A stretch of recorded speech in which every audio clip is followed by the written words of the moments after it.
Şəhərin mərkəzində yerləşən 12 mərtəbəli binanın damında yeni mənzillər tikilib, satışa çıxarılır.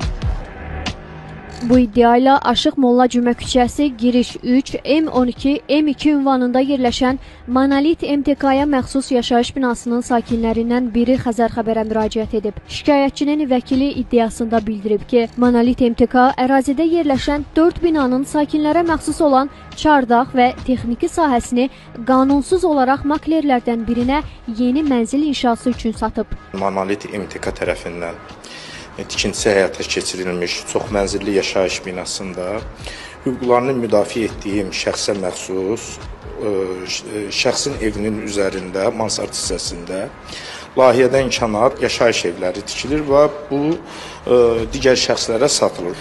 Və nəzərinizə çatdırmaq istəyirik ki, binanın bu hissəsi mənzil mülkiyyətçilərinin ümumi istifadəsində olan sahədir.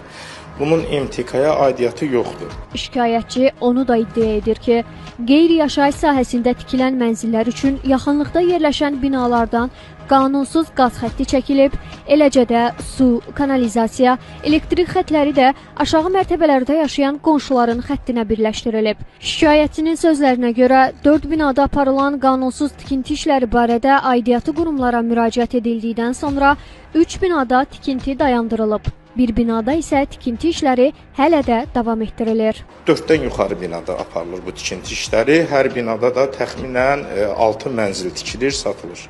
Bizə bir neçə, belə deyək, şəxslər çıxıb ki, bildirirlər ki, kvadratı 1200-1500 Azərbaycan manatına Monolit MTK-dan bu yerlər alınıb. İddialarda adı çəkilən Monolit MTK ilə əlaqə saxladıq. Tikinti şirkətinin əməkdaşı iddialara aydınlıq gətirərək aparılan işlərin tam qanuni, layihəyə uyğun və razılaşdırılmış olduğunu bildirdi. Mansardda burada əvvəldən olunan mansardda sonradan işləyib tikilib eləməyib burada. Digər binalarda eyni qaydadadır. Bunun dövlət tərəfindən bunun təsdiqlənmiş normal bir layihələrdir. Bunun sadəcə hansısa bir sakinin nəsə xoşuna gəlməyib, qiymətlə razılaşıb, nəsə bir şeylər bilməm.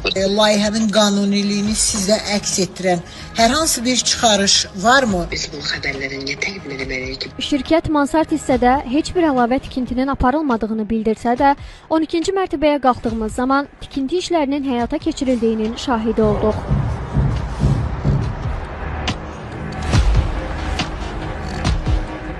Hətta sosial şəbəkələrdə sözgedən binaya məxsus mansard tipli mənzillərin satışı üçün elanlar da həyata keçirilir.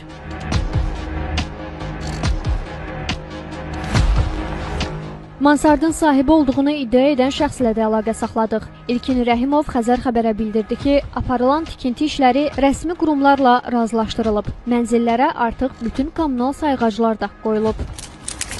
Bu da çelik. Bax, rəsmi şəkildə verilib adres. Məsələ ilə bağlı Fövqəladə Hallar Nazirliyindən bildirildi ki, Monolit MTK tərəfindən inşa edilmiş 2 ədəd 12 mərtəbəli yaşayış binasının çardaq və texniki sahəsinə əlavə pəncərə oyuqlarının açılması, əlavə mənzillərin tikilməsi barədə sakinlərdən daxil olmuş şikayətlər araşdırılıb. Binaların dam hissəsinə baxış keçirilib və qanunsuz layihədən kənar aparılan tikinti işləri barədə MTK rəhbərliyinə və aidiyyatı qurumlara məktub ünvanlanıb. Dövlət Şəhərsalma və Arxitektura Komitəsindən isə bildirildi ki, bu istiqamətdə müvafiq tədbirlərin görülməsi üçün aidiyyatı dövlət qurumlarına müraciət olunub. Nərmin Məmmədhəsənli, Namiq Hüseyev, Xəzər xəbər.